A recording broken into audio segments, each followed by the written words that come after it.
Good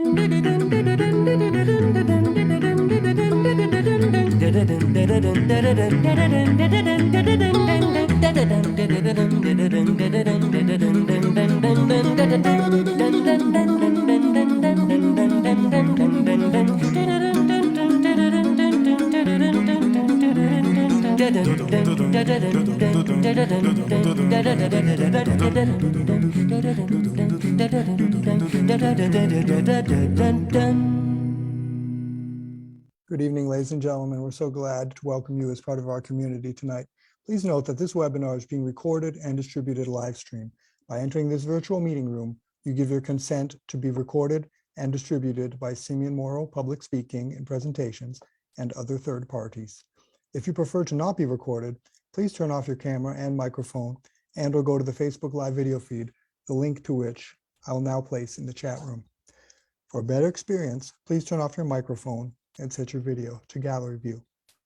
Tonight, our featured guest is Arsentiy Kharitonov, a pianist and composer.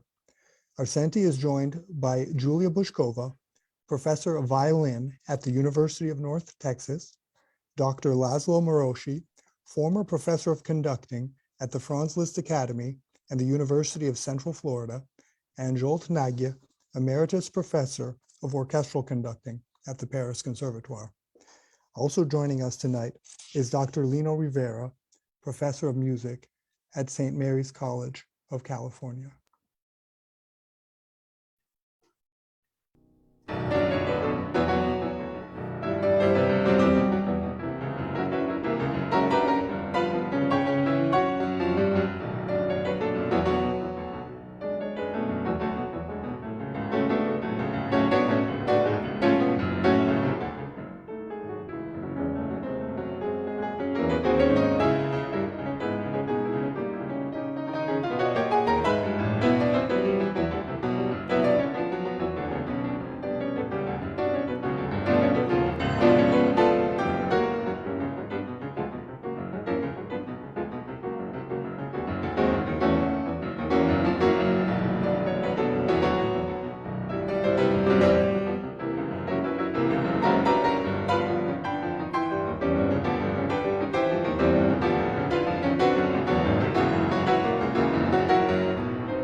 Arsentiy, welcome. Thank you for having me. Arsentiy, can you tell us a little bit about yourself and your work as an artist? I am a pianist and composer. I reside in North Texas, United States.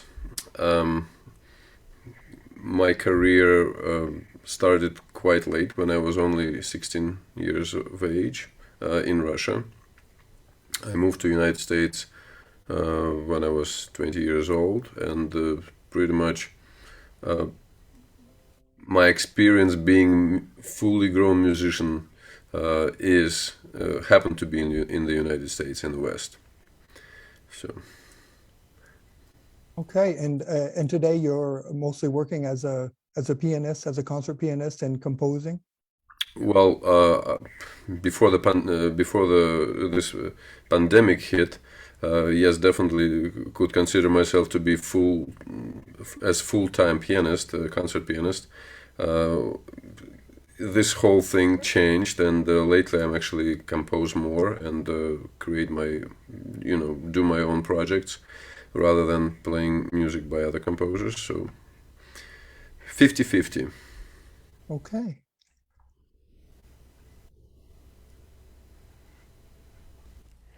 Hello, this is Julia Bushkova.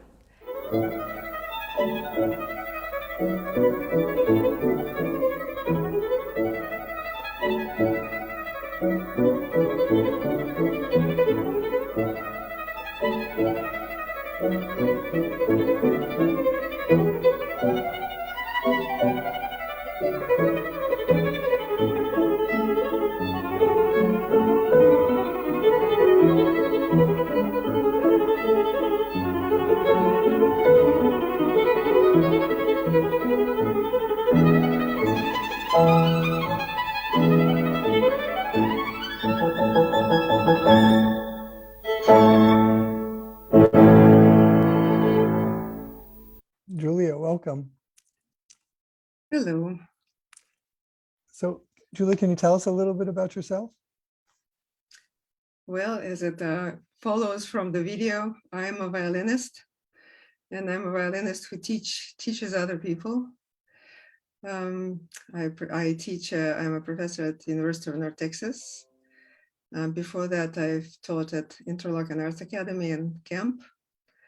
And almost all of my professional life also has been here in the United States. Even though, yes, I was born and raised in Moscow. Okay, and tell us, you come from a family of violinists, is that right? Yes, I come from a family of all violinists. Mm-hmm. So that's not a good thing.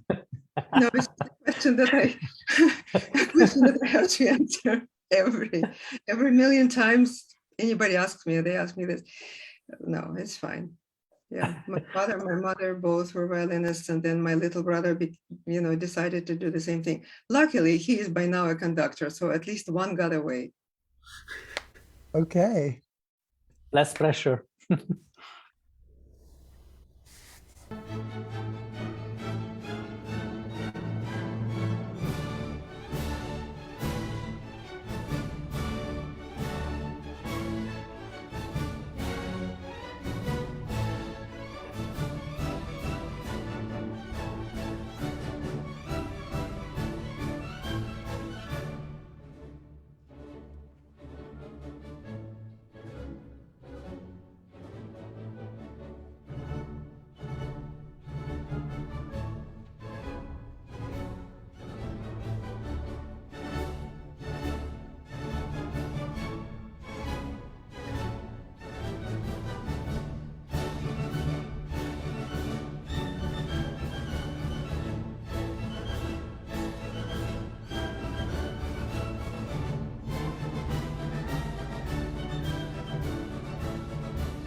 Laszlo, welcome.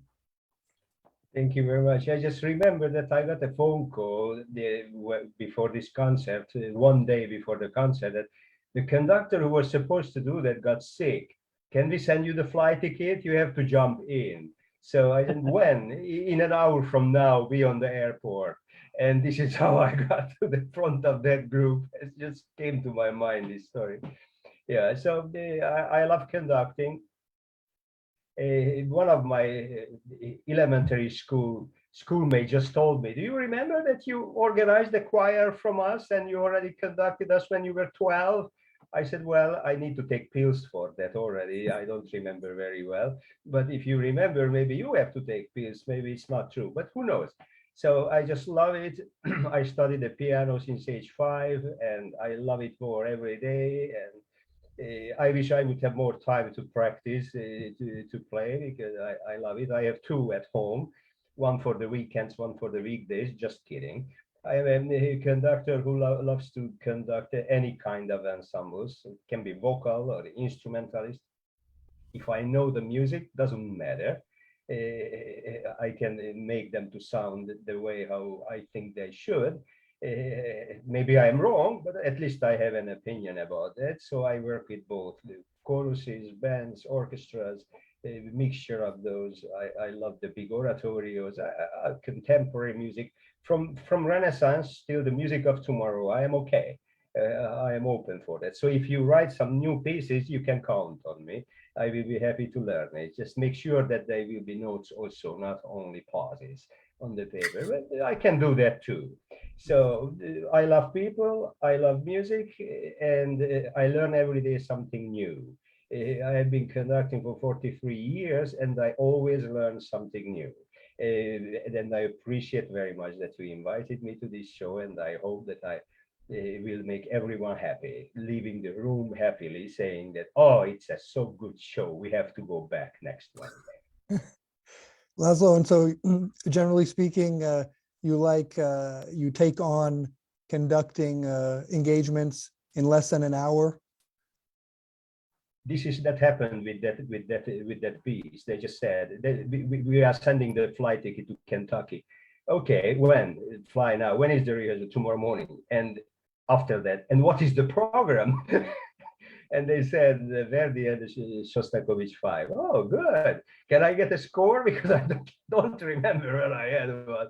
And they emailed me one. I printed out, and in the airplane I had time to do that. Yeah, I love challenges. I do operas too. I do everything. Here I did musical too, and whatever makes sense and music, and I can make people happy with that. Because I keep saying music makes people better. And I love to do that because I think the human race needs to be better. When we hurt each other so badly and we have those viruses hurting us, I think music is the best medication. Okay.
Absolutely haunting. Zsolt, welcome. Thank you for having me. Zsolt, so can you tell us a little bit about yourself? Well, I'm professional conductor since 87, last century. And now I am freelance conductor, and I am also teaching in cities where I am invited as a guest conductor. I am on a regular basis a guest professor also in Zurich in the Music Academy and in Tokyo at the Gaida University. Fantastic. And I give master classes, and but I am freelance, so beside of God, I have no other boss. Fantastic. So now that we have been introduced to our panelists, let's begin our roundtable. The first roundtable is about your experiences as students of the premier conservatories of the Soviet higher education system. So I'd like to begin with Arsentiy, please. What were your expectations of that system met? Did that system prepare you for a career as a music professional? Was personal development an important part of that music education. So what were your experiences as part of the, I believe it was the Conservatory of St. Petersburg? To be precise, it was the College of Music that was affiliated with the Conservatory in St. Petersburg. In Russia, it's considered to be the special professional middle education, just like a, I would say, college here. So I started, as I mentioned, I started quite late, 16 years of age. It was already, after USSR has collapsed. So in a sense, it helped me to start my musical career that late, because if I were hypothetically, if it was hypothetically still USSR, perhaps the education would not allow me even to start at that age, and not even continue, just to start to get to the College of Music. So yeah, I don't really know how to answer your question, because first of all, it was not USSR anymore. Second, I started late, so in a sense, I'm a rather a unique case in considering the Russian musical education. Yeah, but I still felt that very, serious groove of Soviet music education on me. I wouldn't say that it was helpful in my particular case, because I was a late starter. At the same time, I felt the seriousness of it, and I understood that I didn't belong in that pool at all. And have to tell you that I'm not saying that it's worse than in the West or anything like that. No, in my particular case, I'm totally standing aside from both of those. Later, I might elaborate why.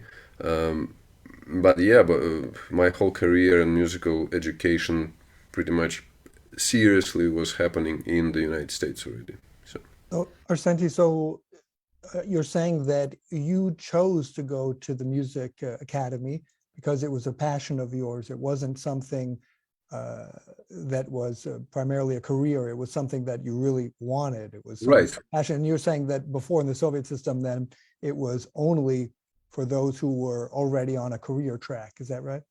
The Soviet system, to me, how I can think of this, the Soviet system of education primarily stood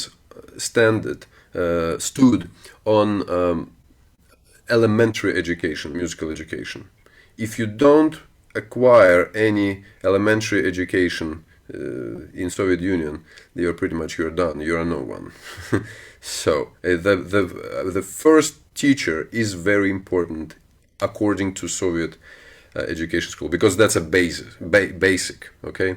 And the basic is very strong and very important, and because there's a huge pool of people in Soviet Union was, and in Russia still, it's a big country with lots of population. Of course, the education system chooses the best of the best just by sheer talent, and it's a very strong filter before even pupils are going to learn how to play on the instrument or anything in musically speaking. They have to go through a very strong selection, first of all, of their possibilities and talents. Okay, so before I bring in Julia Bushkova, I'd like to bring in Professor Lino Rivera for a quick question that he has. Lino, hi. Yes, Arsentiy, it's good to see you again here. Okay, so with regards to what you just said, how did you break through with that? If you started at 16, you missed the boat, but how were you able to get in that system?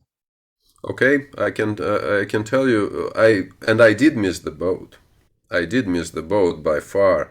When by sheer chance, I was lucky to be accepted to College of Music in St. Petersburg, simply because the teacher who was very important at that time at that college, in fact, was in many ways incompetent professional, because he did not know that he only looked at my big hands and said like, "Oh, I will make a pianist out of you." But then when he realized that his student doesn't know how to practice, doesn't have all those, doesn't possess all those basics, he pretty much gave up, and he realized that he is not capable of doing anything with me. He realized that he needs to make sure that every student that will be in his class is tested 100%. It's like I was just by sheer chance I missed all those frontiers, all those, border patrol. Okay, what happened after? He pretty much told me that, okay, officially you can be in my studio, but I really don't have, I don't really want even to spend my time on teaching you, because I see it's all pointless. After one semester trying to teach me and realizing that I was just lacking so much of initial basics, he just pretty much gave up. And the funny part about it was, because he was the dean of the College of Music and Piano Performance, I was afraid to go to any other teacher, and so pretty much I was self-taught, literally, throughout all those 4 years.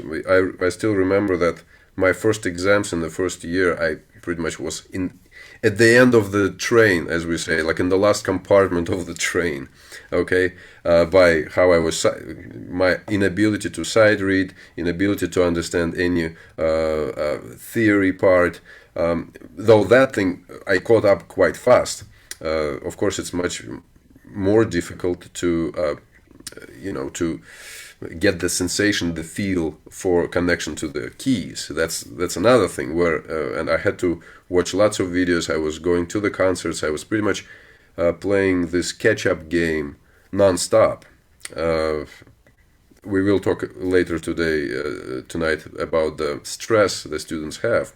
That stress was my normal, everyday norm.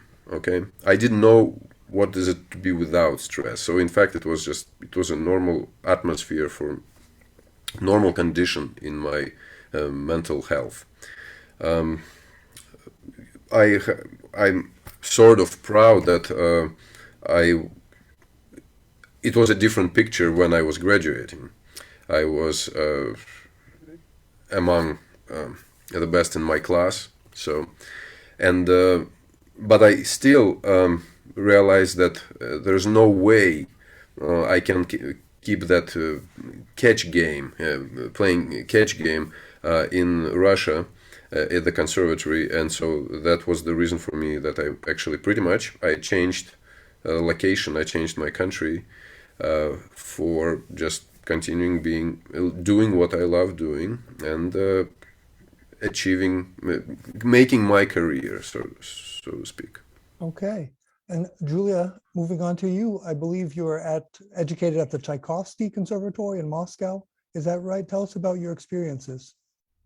Well, my experiences were very middle road kind of thing for all the Soviet kids that were born into the system and went into the system. So mine is pretty boring. So at first I was at Central Music School that was affiliated Moscow Conservatory. Then I was in the Moscow Conservatory. And I pretty much knew in advance what was happening in either of those educational institutions because my mother went through exactly those. My father joined just into conservatory. He was from another city originally. So, but my mother went to the same school, then the same conservatory. And the only, back then, when I was around, I was warned that it would be harder for me to get into either of those schools, because at that point they issued some kind of a rule, law, whatever you call it, that would watch against the musicians' children. So basically to prevent nepotism and things like that. So, but by now I think it's all completely gone. I think the generations go, just like that. In any case, in my case, yeah, it was all pretty much, I knew it in advance. I knew all the steps in advance, what will happen. If I did well, of course, if I, got into the conservatory, for instance. But I did. And then how it prepared me for my career, well, I don't know, because my career again also wasn't happening in that country too much, too long. I started in there a little bit, and then next year I left for the United States. So right, pretty much fresh out of school. And by now I don't have Russian citizenship anymore. I'm just an American. So, but when you finished school, what was your, did you have the impression that you were, like Arsentiy said, at the top of the class, or was it very competitive, or was it? Yeah, of course it was competitive. Yes, we had the systems of many exams, and state exam was the last one to finish. And yeah, it was pretty rigorous, I would say. We also had tons of subjects that nobody needed at my time, like the Communist Party or Marxist, Leninist, blah, blah, blah. We all knew this, but we had to take them. We had good subjects. As anywhere, we had good teachers, bad teachers. During the bad lectures, we slept. During the good teachers, we were exhilarated.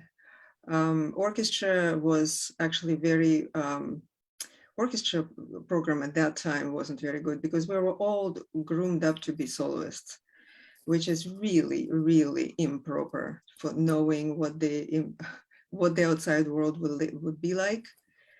So we had very good conductors in the orchestras, but they would train us like monkeys, So we would have like one small program for half a year, twice a week orchestra, one small program. But boy, we were then recorded, and yes, it was all flawless, and it was like violin sounded like one, and blah, blah, blah. No real orchestra experience that way.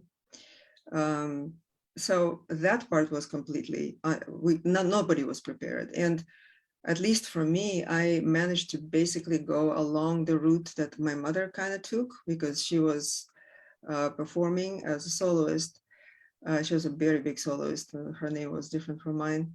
And then subsequently taught in the college, a similar college that Arsentiy was talking about in St. Petersburg, that we had the same in Moscow. So she taught there, and then in Moscow Conservatory, and eventually taught for 40 years as a professor in Moscow Conservatory. So I kind of went that way, that route, you could say, here in the States, because I first performed a lot and started teaching very young, though, but my mother was also probably at the same age. So, and then by now I'm mostly teaching and playing less, but I'm still playing. So that part was, again, I was prepared for that part.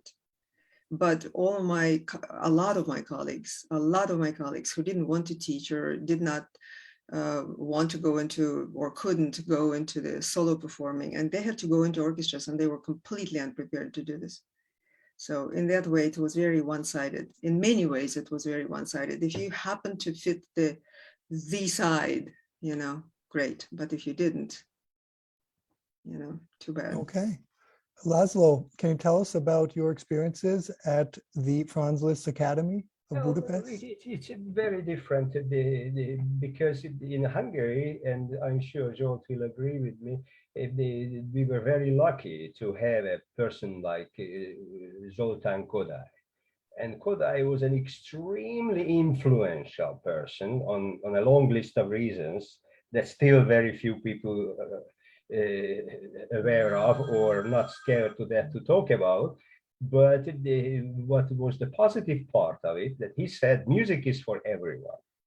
And he did his best to show an example for that.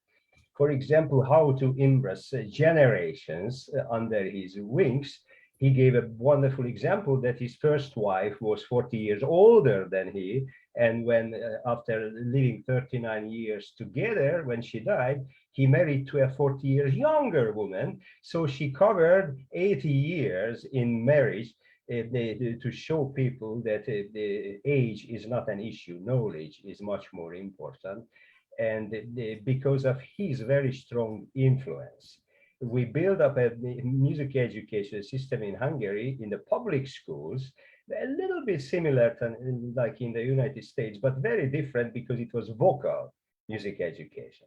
Everyone learned music in public schools, how to read, how to sing. And of course, we were singing those communist young songs, but at least we learned how to sing. We learned the solfege, we learned the do, mi, so, we learned rhythm, and everyone knew what to expect from the voice. But he also could succeed to build up an instrumental music school system parallel with the public school system, also run by the states. So if you wanted to study an instrument, you needed to go in the afternoon to the music school.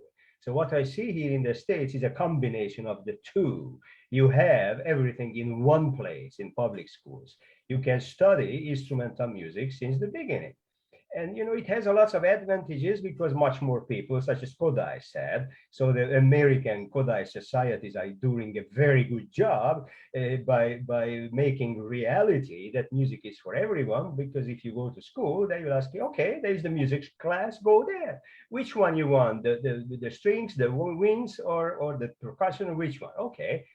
It also has a little backwards, because I visited a string class, actually, an elementary school string class here in the States. Then the teacher was a baritone saxophone jazz baritone saxophone player whose all knowledge about the strings was a 3-month string technique class. So when I heard them from outside, I thought the class is still not started. Because the sound that was coming out of the room was something, maybe I could use the word, totally chaotic. But when I went in, I realized, no, this is that they are learning. You know, I still believe that without quality, it's very difficult to survive. And it's good to have everyone a little knowledge of music, so they will appreciate the real performance, like everyone here in this show. Our work will be even more appreciated and supported. But I think the education system should focus harder to point out why arts are important in society. And maybe it's not worse than making money. Okay. So Zsolt, the last time you and Laszlo were on this show, I asked you about your experiences studying at the Franz Liszt Academy, and Laszlo said, well, it was like heaven. And when you spoke about it, you said, well, if it was for Laszlo heaven, it was for me hell. Can you tell us a little bit about your experience? Yes, because it was very hard. A little bit going back in my life, you know, I didn't want to be a musician at all. I learned mathematics, physics, and all my family wanted that I get to be a medicine doctor. But already with 10, I had an excursion direction jazz, and I played in a rock group. My generation, everyone played guitar, of course. And one day, the bass guitar player was ill, so said, this evening you will play 4 hours long. And I thought that, come on, I have never had in my head a bass guitar, but I played 4 hours long. I don't remember how it was because I was busy to play. But and then later when it came out, you know, that okay, the music is it was a very nice hobby for me. But I got the entry in the music academy, and then it started really the work. So before that time, I won with 16 in a piano competition even, but I really didn't know how to play piano, really, and it was very hard for me. And then at the same time, I learned also percussion and double bass and trumpet. And but because I was more interested for complex things, so I landed by the conducting class, you know, somehow. And it was a very hard work. I don't remember, did we sleep at all? Because that time there was no copy machine. We had to instrumentate each week a piece, to compose pieces and write down the copy the parts and conduct the same instrumentation. So it was a very, very, very hard time. But I tell you that our professors were really very good. They were the pain in the ass. But today I am really very, very thankful for each moment of pain. So, Okay. but when I started to teach in different academies, first I taught in Germany and in Switzerland, in Spain, and when I landed in Paris, it was very clear what Julia also mentioned, that all the people were prepared to be a big soloist. But we know that it's not enough to be technically good. A soloist needs something else, something much more. Not only, it's a minimum that someone is ready technically and musically, but you need something more, presence. And okay, it's a long story, but you understand what I am speaking. And it was very difficult for me to tell to these people who saw that they will be a big soloist that I was the first person who told them that they are not genius. And it was very, very difficult. So I got a lot of hate because I was the first one. And this is the reason why in France you can hardly find a good orchestra. Because if someone plays in an orchestra, this person is a loser. Because everyone wants to be a soloist. Then you land in an orchestra, and of course they cannot play a triplet together. Because they learn to be a soloist. It's a triole, triole, triole. So a catastrophe because they are big soloists, and it's very difficult to bring together an orchestra. You cannot play like 100 gypsy pre-mash, I don't know, together. It doesn't work.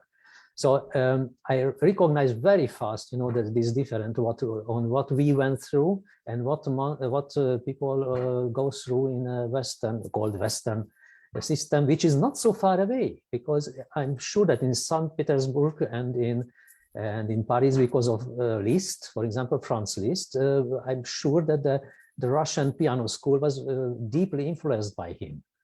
But also by in the violin school, Hubai and I don't know, Zaturetsky and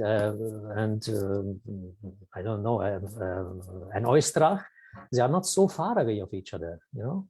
But the way of learning, we don't know about the Mravinsky, for example, that during the Second War, he went with the St. Petersburg Philharmonic to Siberia, and they practiced each day 12 hours, or I don't know, maybe only 9. But after 40 years, the first soloist of the orchestra, the principal violin player, was Tavarish still.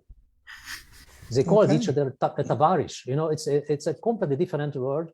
And Latsi, you mentioned this kind of the music belongs to everyone, or should be to everyone. I think is a communistic idea, because it's not true.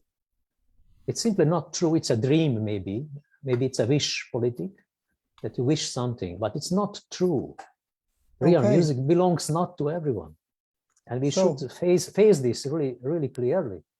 So this is sorry, but you know, this is the reason why I ask each time if someone comes to me, my first question is, what is your goal?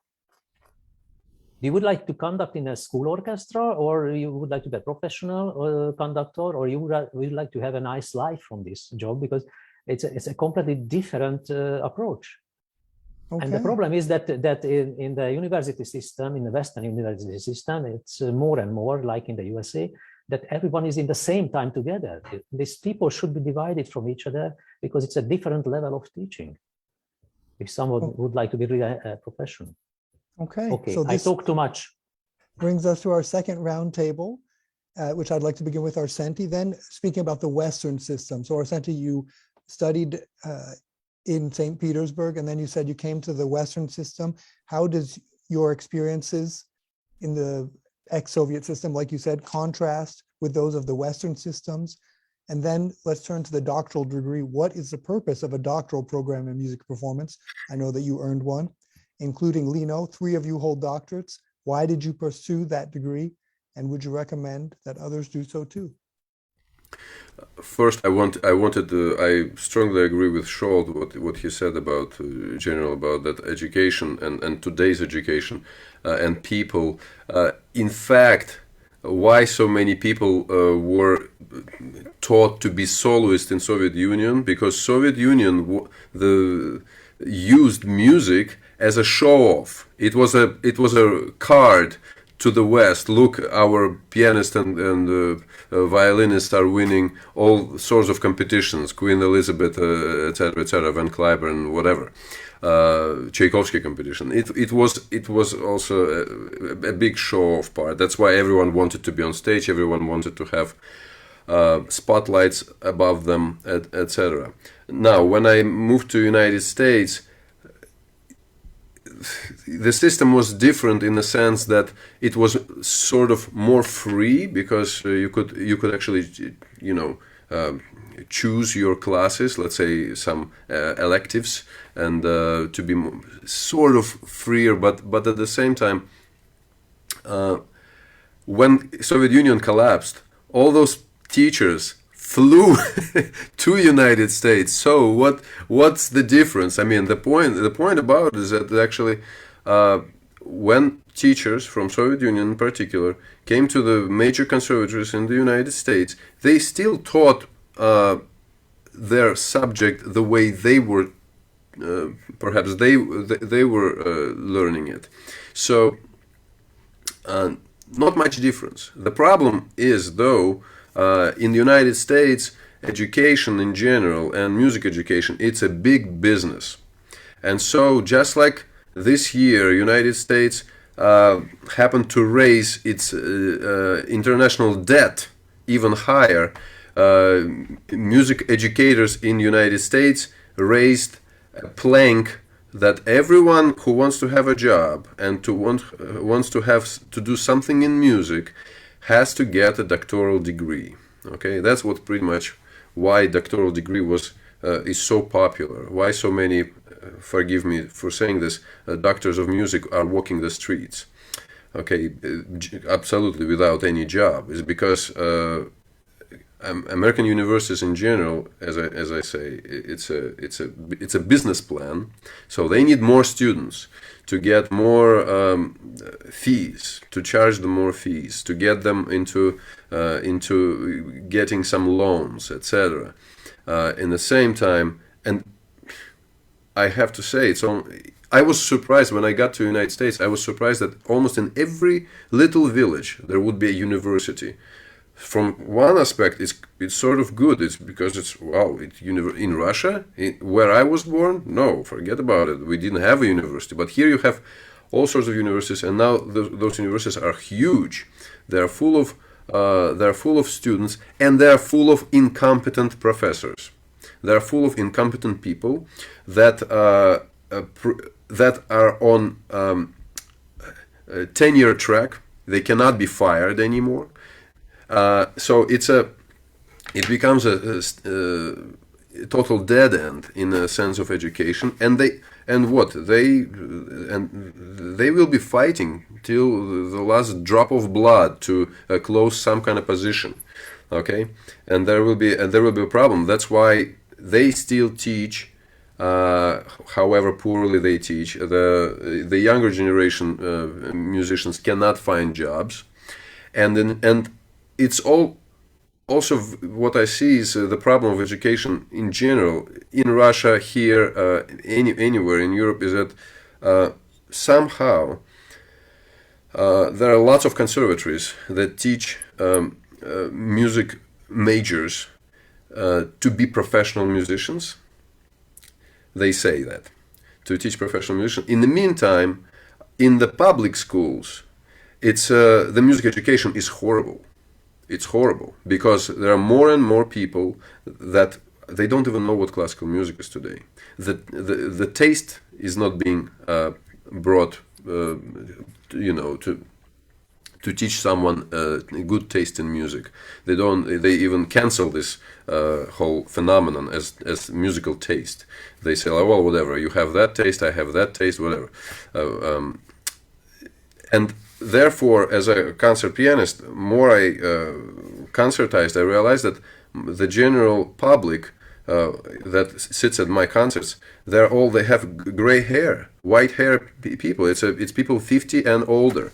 I'm afraid what will be in 20 years. Where will the audience go? In the meantime, there's a huge army of musicians, every day. I mean, well, almost everyone has the doctoral degree, but what for? It's such an imbalance, and so it's a pyramid that is upside down, and it will just collapse. That's the problem. Yeah, I say something. I should tell you my experience. In the last few years that I taught in Paris, I had a big pressure, to start a doctor program, because in the European Union, we take over without any critical review the American system, this kind of Ph.D. and so on, which I really don't understand, because in the art, it doesn't make any sense. Maybe it makes a sense in mathematics or physics, in real subjects, but not in music. This is completely wrong. Okay, so in the last 5-6 years, I had at least 30 American candidates who wanted to come into the Paris Conservatory, the doctoral degree program. And I didn't take anyone. They had already PhD. They had already the highest ones they could get in the USA. So I don't remember exactly from which universities they came, but some of them came from New York and from Philadelphia. I don't remember exactly, doesn't matter. I didn't take anyone because the following happened: they couldn't get even into the first class by me. They couldn't hear a major third interval. They couldn't keep a tempo with an orchestra. They couldn't say anything what is music. Maybe I had a bad luck. Maybe there is a much higher level in the United States, if you can say the United States has one level, because there are so many levels anyway. But from these around 30 candidates, I couldn't take one single one. And I told them that don't do this job. You are a young person. You could learn something which makes sense and you can have a life. Because you will be for your whole life very, very sad and disappointed. And I cannot and I should tell you something. I had very few persons, and one reason why I left the conservatory because I was pressed to take more and more students because of the American system. And but I tell you, from these 15 or 16 students what I have, all of them have a job today. All, without exception. Okay. Laszlo, this is you my want to jump in there? I think we should watch this whole issue a little bit more from outside. Why did the Greeks had the drama? They loved the drama because they learned every evening something from the drama, what is good, what is bad. And they called this catharsis, and they went home after a drama performance that they learned something, they gained something, and they will be better human beings from that. So what is the goal of this huge music industry in the United States? The answer is very simple: to make more money. That's it. What about music? What about music?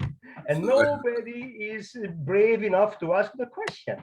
Right, and I totally agree. In fact, considering those, I wouldn't talk about PhD, but doctoral dissertations. Those so-called doctors of music, they take the doctor of music just like as they suddenly go to this magician and say like, oh, I want to have more brain in my head, and they say, well, then just get the doctoral degree. It doesn't happen that way.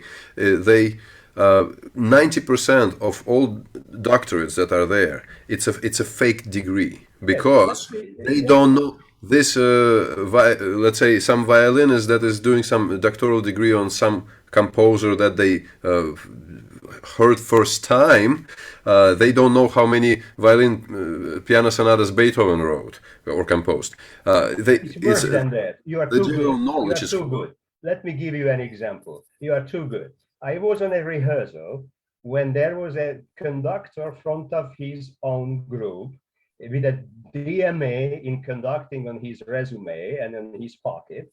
And he invited an American contemporary composer because he wanted to show how good conductor he is, conducting his music. Let me not to say names. And a composer came in who doesn't have any degrees in conducting. He never learned conducting in his life.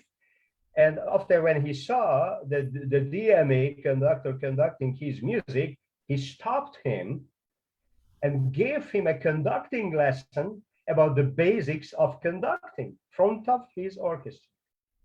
And what was the saddest part, that he was right. And he didn't have any degrees in conducting. And he was telling him, when the tempo is fast and the notes are short, don't use your full arm. Use just your wrist. Okay, Julia, can we bring you in? Sorry about that, but I just couldn't hold it in myself. Yes, so basically the system is being corporate in the United States. It goes after money and more students, and therefore less quality. I deal with this on and off all the time. Not on and off, I should say, but daily, I should say, in with my students. I have performance majors mostly, well, actually all of them, but my job is what Heifetz at some point said. And when I read those words, I was still young and very naive. And so I thought, oh, how could he? But basically I'm doing kind of Heifetz's job by trying to dissuade people to go into music professionally if I absolutely can. So sometimes, a lot of times, well, especially because I'm teaching at University of North Texas, it's not Curtis, it's not Colburn, and it's not Juilliard.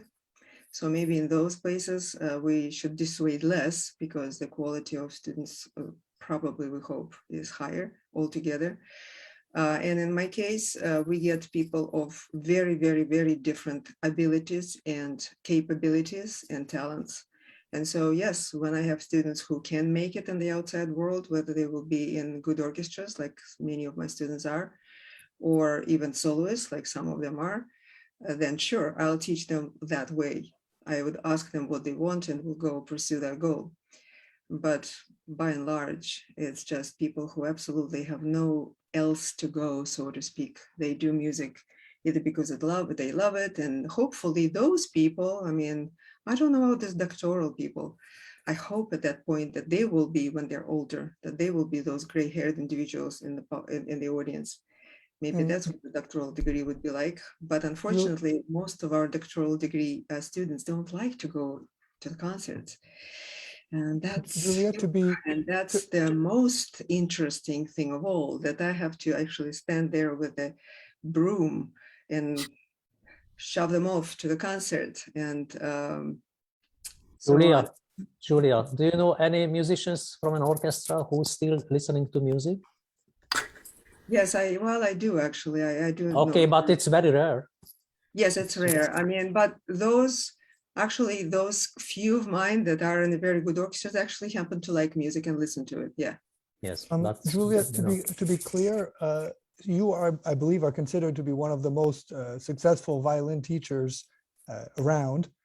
And I would ask you, but how can that be if you see your main job is dissuading people from becoming professional musicians? Well, is that not a paradox? Yeah, no, not really, because I demand the same from all of them.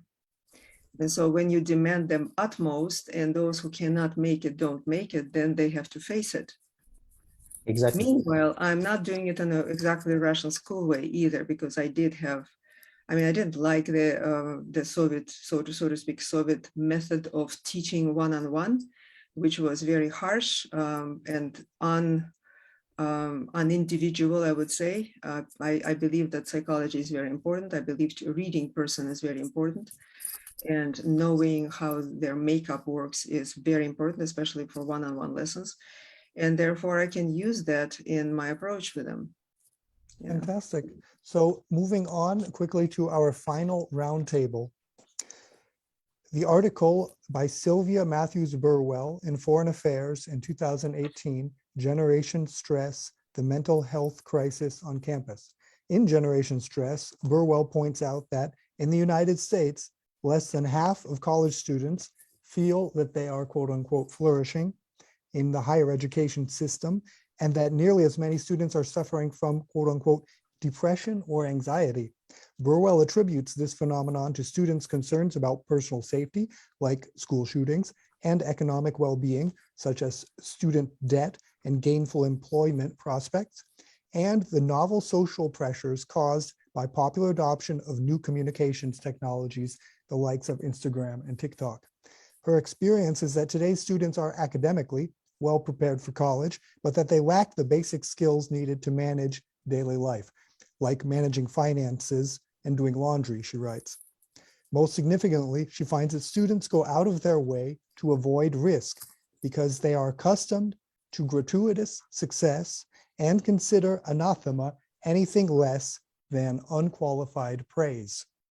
Because failure and the stress accompanying it are integral parts of a healthy college education designed to, as she writes, challenge and support the student. As institutions, schools need to seriously address the issue of student mental health, which has the potential to disrupt the entire learning process. Nevertheless, students, parents, and schools need to welcome the reality that a worthy college education is about the student's personal development, and that any development is, naturally, a stress-filled process. So I'd like to begin with Julia, with their experiences in the quote-unquote first and second academic worlds. What are our panelists' reactions to Burwell's article? Julia?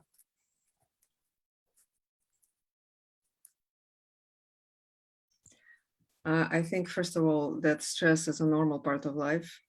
Why the kids nowadays are so unprepared, it pretty much lies with their parents and the whole culture of, at least in the United States, so I don't know about other countries, about over babysitting them and not letting them do things that they're supposed to do developmentally. Nowadays, everybody is just fretting over their own child's whatever, everything, protection, protection, protection. And in some ways it's understandable, but anyway, so these kids come to university and they're far away from parents, first of all, so that's the biggest stressor here and so on. But you know, c'est la vie. So if you want to succeed, you have to get on with the program. And if you need some special mental health, get it. I wouldn't depend so much on the university system. I mean, it should be individual's responsibility, I think, in my case. Okay, Zsolt? Salavi is good. But the other thing is what I teach. Look, I can teach a lot of things, but I cannot hold your hand when you go to the stage. And no one can hold your hand. So if it's too stressful, then stop it. Don't do it. Learn something which is less stressful, and I wish good luck. But the stress belongs to life. This is my point. Don't misunderstand me. I can be very human, but it's not humanity to lie for candidates, because it is our responsibility to say the truth, if we know the truth at all. But if I really so feel that this person will be never on the stage, and this person will never come on, never come through with these stress feelings, then I propose, please stop it. Don't destroy your life. Maybe there is something in which subject you are really very good. Okay, Laszlo? So this brings the question, quantity or quality? What is the goal? Such as Zsolt said at the beginning, we have to set what is the goal. Why do we have music education? Why do we teach those people? You know, I work in every continent, all over the world, every continent, and it's all different. And I love the differences in Africa, in Australia, South America, Asia, Europe, here, everywhere. It's totally different. The systems are different, but people are people. And in Mexico, I worked with the Guanajuato Orchestra, and I suddenly noticed that almost 50% of the Mexican orchestra are Americans. And I was going, hey, what are you doing here, guys? Why Same in don't you Chile. work in the States? And they said, too much stress. We can't handle that. They opened the second flute position in a mediocre symphony. 600 flutists applied. They listened all the 600 flutists. And at the very end, they invited them back them in. And they told them, you know, guys, why don't you go home to practice for 2 more years and come back again? We don't hire anyone. So they go to Mexico. So it's very complex. It's very complicated. You know, what is the goal? To make money? Like I was asked several times, please don't grow the orchestra vertically, grow it horizontally. We don't want quality. We want lots of people to pay. Okay, okay, what about music? You are abusing the arts for money making. You are running universities like corporations. So what is the goal? To make people better? To help people to enjoy life, to be able to make decisions, to see clearly what is the difference between good and bad, or just always to be told, this is good for you, this is good for you, and you open the TV, radio, and this is that you hear from the teachers to everyone. Every moment tells you what is good for you. What about I decide how I will play that F sharp? Because I say that way. May I say one sentence more? I think there is a basic problem. We mix up democratism or democracy with art. And the art and the music is not democratic. It's a strongly hierarchical system. And we try to make democracy in a hierarchical system. It will never work. Or it works on a way which we don't wish at all. Okay. But we see it. Arsentiy, you have the last word. I can just say in general that lately, because of mass media and political agenda, people started to believe that they have to be happy somehow, that it's necessary. Almost every biographical book that I've read stated that such and such, Beethoven, Schubert, anyone suffered from depression, stress, loneliness, struggle for acceptance, etc. So these things always existed, and that's normal. That's norm. So I would say, instead of listening to everyday mantra, how vulnerable one is, how offended he, she in regards to somebody's opinion, sex, race, new COVID variant, whatever else, one should start organizing his, her life by making their bedroom, creating a good schedule, set the goals, spend less time on social networks, because I believe that has the biggest impact on people's feelings that they somehow are not so successful as their friends, because everyone exaggerates their achievements and happy moments of their lives. And as for universities, I believe there has to be a compulsory physical education class, first of all, so students will be more physically active, more socializing with each other, develop healthy competitiveness. It's also important. And universities should be canceling lots of this extra gibberish that they created, because universities nowadays, they're happy to go on lockdown. The trend in education is to pretty much, instead of in music education, instead of bringing music to students, they would rather judge historical figures and context by the morals of today, like with Wagner or with whomever. So that there is, or for example, such crazy, huge problems like global climate issue, unfairness of the world, etc. So, and of course, that way every student feels overwhelmed. Why? Well, because not every student is Elon Musk, and no one can come up with a solution. So the result is that everyone becomes an emotional wreck. Students' brain is preoccupied with global issues, and therefore they feel more smaller, more miserable, vulnerable, whatever. So I would just say that the important aspect for all, and for universities, but particularly for every student, is to focus on what they're doing, what their goals are. That's the most important. Not on how I feel and what I am, and no one loves me or whatever. That's irrelevant. The most important is the goal, especially for musicians. I remember, just one more thing I will say. I remember one time when I studied already here at UNT in Texas, I came to my professor, Joseph Banovitz, who was the student of George Shandor, who was the student of Bela Bartok. And I told him, I said, "Oh, professor, I don't know. I don't have any money. I'm so poor. I mean, I just don't know what I'm doing." And then he told me, "Stop it right there. You came to be a musician. If you want to have more money, go be a banker." And that somehow just kind of straightened me out right away. And the qualities and the goals were way more noticeable to me. I realized what I want, how I want things to be, and that I'm actually very happy and fulfilled person just because I have music. Okay. Do you know what said Tolstoy? Sorry. Tolstoy said one sentence which I love very much. Everyone would like to change the world, but no one come to the idea to change himself. Yeah. Exactly. Okay.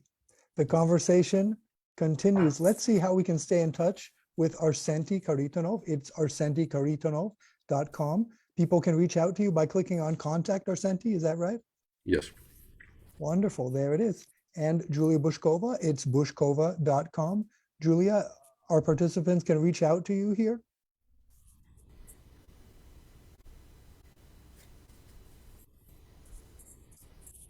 Are you there, Julia? Yes, yes, I also have a contact page. I mean, contact Fantastic. portion on the Okay. website. They will find it. Okay, wonderful. And Laszlo is laszlomarosi.com. Laszlo, people can reach out to you at that address, marosi80@hotmail.com. Right. Wonderful. And Zsolt Nagy is zsoltnagy.de. There it is. And Zsolt, everyone can contact you just by clicking on contact. Is that right? There's your email address. Yep. Wonderful. So thank you very much to Arsentiy Kharitonov. Thank you to Julia Bushkova, to Laszlo Marosi, and Zsolt Nagy for such an inspiring and informative conversation. Thank you. Bye. Thank you. Thank you for very much. Bye-bye. giving So, us the chance. Let's Happy holidays. let's take a look at next week. Excuse me, 2022, January 5th, 2022 will be our next show. Next week, we have the week off. So this is Wednesday, January 5th, 2022. Julie Ford, a non-genre-based choir. 20th century musicologist Carl Dahlhaus tackles the problematic of what constitutes a music genre by framing it as a complex of expectations. For instance, take the string quartet genre. One expects to hear two violins, a viola, and a cello playing together, each instrument played by an individual musician who has spent time specializing in playing that instrument and its given part. One expects those instrumentalists to be reading music, quote unquote, notes displayed on a music stand in front of an attentive audience. Moreover, the music that seated audience politely listens to would probably sound a lot like, quote unquote, classical music. With that scenario in mind, imagine the challenge facing choir conductor Julie Ford at St. Mary's College of California. Create a non-genre biased choir. Julie's academic mission is to liberate the student choir she directs from the prejudice burden of genre. No, her singers will not kowtow to audience expectations. Group singing should be an objective, science-based endeavor that will not let presumption define the performance. But what if her choir doesn't really intend to become, quote unquote, genre neutral? What if her students sign up for her course because they want to shine on stage in their Sunday best as they sing from an expensive new critical edition of Beethoven's Mass in C major, Opus 86? Come welcome Julie to our show for a provocative discussion about what really makes the choir sing. As always, all information about upcoming shows may be found at www.simeonmora.com. Again, that's Julie Ford, a non-genre biased choir. The first week of January 2022. Look forward to welcoming you then. Once again, thank you so much to Arsentiy Kharitonov, to Julia Bushkova, to Laszlo Marosi, and to Zsolt Nagy. Thank you very much to Professor Lino Rivera. And thank you to Agnieszka Rivole for her support of this show. Most of all, thanks to you, our participants, who make it all worthwhile. From Vienna, Austria, Karlsruhe, Germany, Orlando, Florida, Denton, Texas, and the Bay Area, California. Goodbye. Happy New Year. See you in the first week of 2022. 2022. Happy holidays. Thank you.